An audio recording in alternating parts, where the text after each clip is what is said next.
శ్రీ చైతన్య కాలేజీలో విద్యార్థిని ఆత్మహత్య. హైదరాబాద్లోని శ్రీ చైతన్య కాలేజీలో ఇంటర్ ఫస్ట్ ఇయర్ విద్యార్థిని ఆత్మహత్య చేసుకుంది. దీని ఒత్తిడి కారణంగానే చనిపోయిందని కాలేజీ ఎదుట విద్యార్థి సంఘాలు ఆందోళనకు దిగాయి. ఇది పరిస్థితి.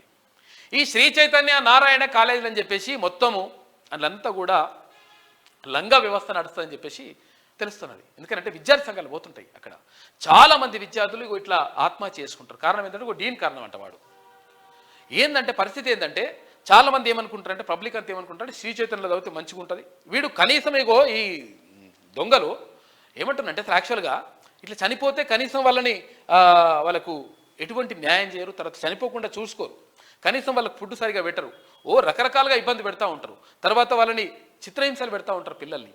అయితే వీళ్ళకు చాలామంది తల్లిదండ్రులు తెలియక ఏం చేస్తారంటే ఇక్కడ శ్రీ చైతన్య చదివితే మంచిగా ఉంటుంది, నారాయణలో చదివితే మంచిగా ఉంటుంది, ఇట్లా అని చెప్పేసి అందులో చేరుస్తూ ఉంటారు. తర్వాత వాళ్ళు ఎందుకనంటే ఇలా దుర్మార్గాలు మామూలుగా కాదు, ఎవరికి కూడా ఫీజు కొంచెం కన్సెషన్ ఇయ్యారంటే కూడా ఈ దొంగలు. దీనివల్ల చాలామందికి అంటే పేదలు చదువుకు దూరం అవుతూ ఉన్నారు. అందుకనే విద్యా వైద్యం ప్రభుత్వ రంగంలో ఉంటే, ప్రభుత్వ రంగంలో కార్పొరేట్ లెవెల్లో అందిస్తే, ఉచితంగా అందిస్తే బాగుంటుందనేటువంటిది తీర్మానంలో చెప్తా ఉన్నాడు. కాబట్టి ఈ ప్రభుత్వం కూడా దానిపైన అంటే విద్యా వైద్యం పైన ప్రత్యేక దృష్టి పెట్టాలని చెప్పేసి కోరుకుందాం.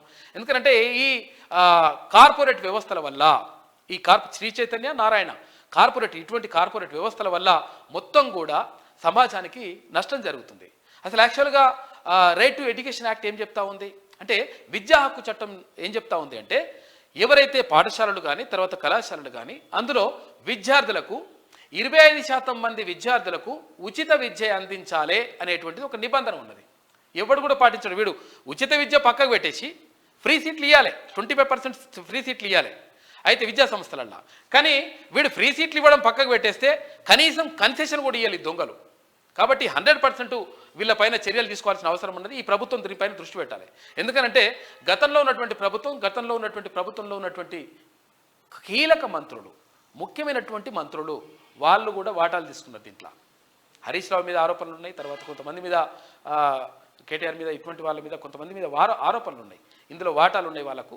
కాబట్టే వీటిని ఎవ్వడు ఏం చేయలేనటువంటి అహంకారంతో వాళ్ళు వెళ్తూ ఉంటారు. కనీసం పేదలకు చదువును అందకుండా చేస్తుంటారు. హాల్ టికెట్లు ఇయ్యరు వీళ్ళు, మొత్తం దొంగ కథలు పడతా ఉంటారు. పాపం చిన్న పిల్లలు చనిపోతూ ఉన్నారు. కాబట్టి వీళ్ళ గురించి ఆలోచించాల్సిన అవసరం ఉంది. వీళ్ళ గురించి దీనిపైన ప్రత్యేకంగా దృష్టి పెట్టాల్సిన అవసరం ప్రభుత్వం పైన ఉంది. ఆ విషయం కొంచెం చూడండి.